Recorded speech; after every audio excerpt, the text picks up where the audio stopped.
Hey there, my name's Ellie and I'm going to be presenting my report on Spell and the Gypsy Collective, also known as Spell. So Spell is an Australian clothing company established in 2009 in Byron Bay. Entering into the fashion world with a single jewellery line, the brand progressed and now sells ladies' fashion, jewellery and homewares. From small beginnings, the company gained serious traction in 2015 by utilising their personal blog and social media platforms. Spell and the Gypsy Collective has since grown into a leading Australian fashion brand employing 50 employees. So, with only one flagship store in Byron Bay, Spell founders realised early on through social media platforms that they connected with their target market primarily online. With a percentage of 70 to 80% of sales made online, co-founders Elizabeth and Isabella quickly became aware that their customers were not only purchasing within Australia, but also worldwide. So the identified target market for the brand is that of a worldly consumer who's tech savvy and up to date with the latest trends. This customer is also seeking a lifestyle brand and furthermore expects sustainability to be a functioning part of their chosen brand. The marketing strategy of Spell sustainability became a major factor for the brand marketing strategy after a curious customer questioned their commitment to the cause. Since this interaction with the particular customer, Spell have reassessed their impact in the fashion industry. This movement towards a more sustainable practice is specifically outlined over a number of subheadings in a section part on the brand's website. As you can see, their mission statement is also listed on the slide here, which they encompass taking care of the planet. As a part of the brand's marketing strategy, the brand outlines sustainability targets to which they aim to reach by 2025. This includes measuring the impact of supply chain transparency, sustainable fibers, environmental footprint, social advocacy, plus circularity and giving back. On the website, Spell also outlines the circular flow model. As you can see, they have also outlined the linear model, which is outlined for their customers as non-beneficial in the life cycle of a product, whereas they're actually moving towards the circular flow model underneath, which is the circular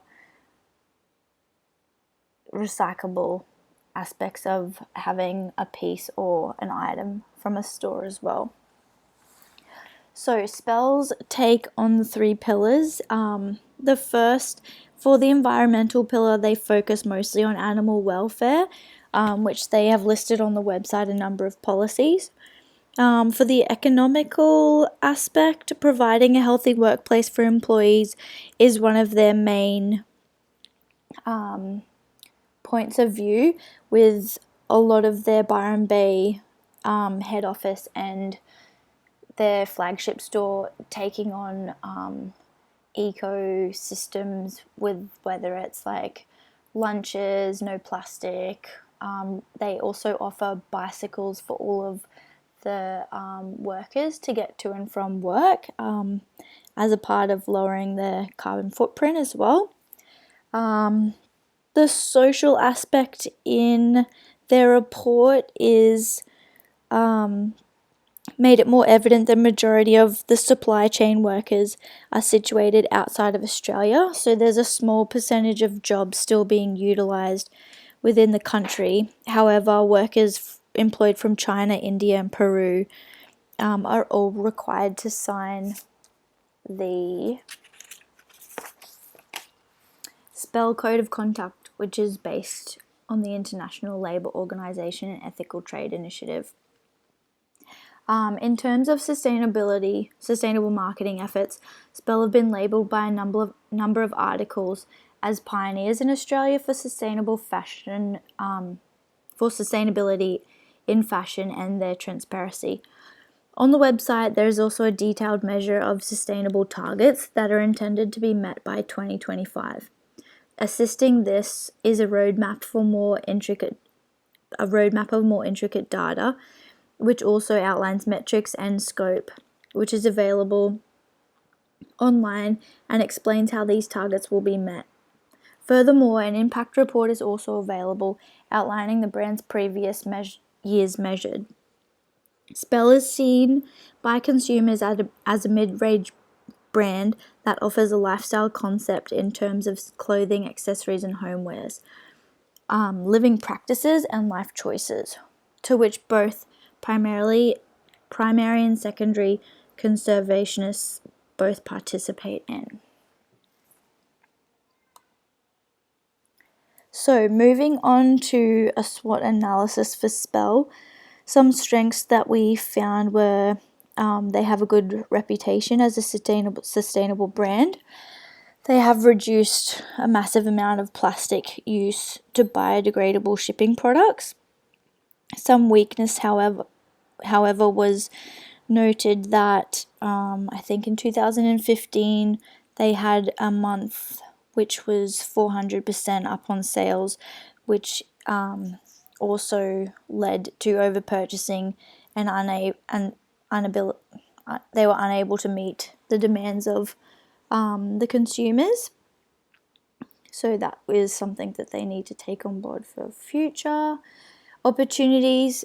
They're on track to becoming more sustainable and have appropriate measures put in place. They also have realistic goals and have set a realistic time frame. So the threats, the particular style of clothing that they have is quite it's quite a particular style. So if that kind of goes out of fashion, they could really lose a lot of clientele. Also, if they became unsustainable in some ways, or there was any controversy in the company going forward, they may lose a lot of customers. And also, if overseas suppliers do not uphold their work standard.